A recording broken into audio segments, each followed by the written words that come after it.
What's going on, guys? Austin here, and in this video we're going to be taking a look at 5-Minute Fantasies Week 13 Booming and Busting Wide Receivers. So my start of the week this week I'm going to say is going to be Mike Evans going up against the Jacksonville Jaguars. They don't present the same defensive tenacity as they used to with Jalen Ramsey, and in years past when the pass rush was also better. That being said, I think that they're going to use A.J. Bouye on Chris Godwin, because Chris Godwin's has had more consistent games throughout the year. So look for Mike Evans to take advantage of a number 2 cornerback going up against Jacksonville this week.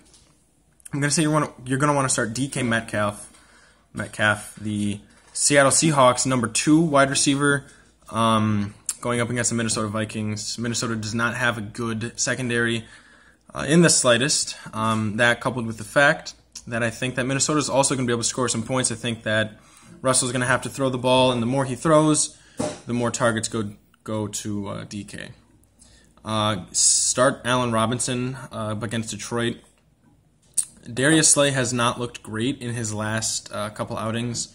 He's lucky that the Washington Redskins are starting Dwayne Haskins, because the wide receiver one, Terry McLaurin, the guy who I've been high on, but then I kind of let him go.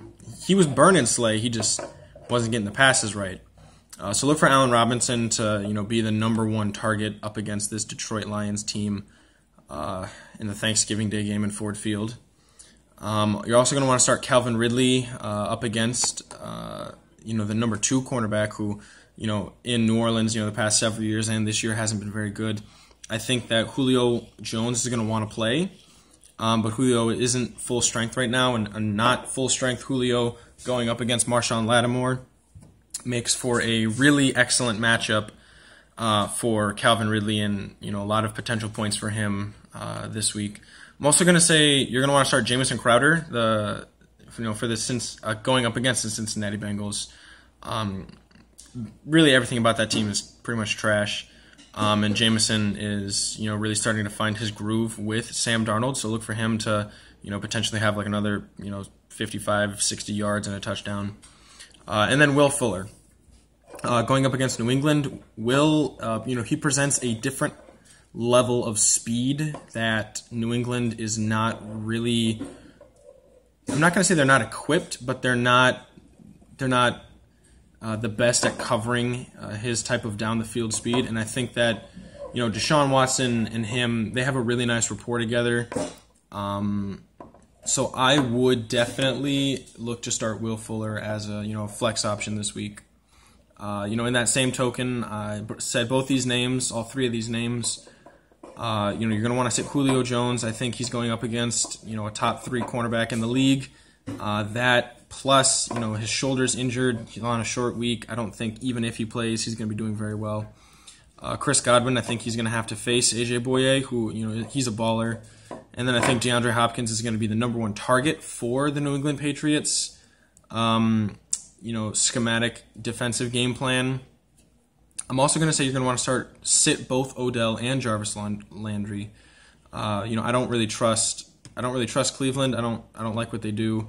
And this week up against Pittsburgh, I think that Pittsburgh, their defensive mentality has never been higher in the Mike Tomlin era. So, look for those guys to be slowed down, because it's not like they've been setting the world on fire. They had one good game against Miami. Otherwise, be careful about anything else that you're confident on them with.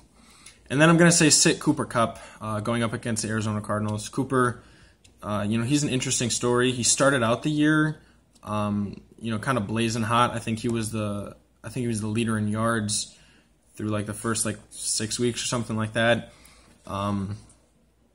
But then, since everyone's kind of been saying like Sean McVay and Jared Goff have been figured out, Cooper Kupp, his production has really slowed down.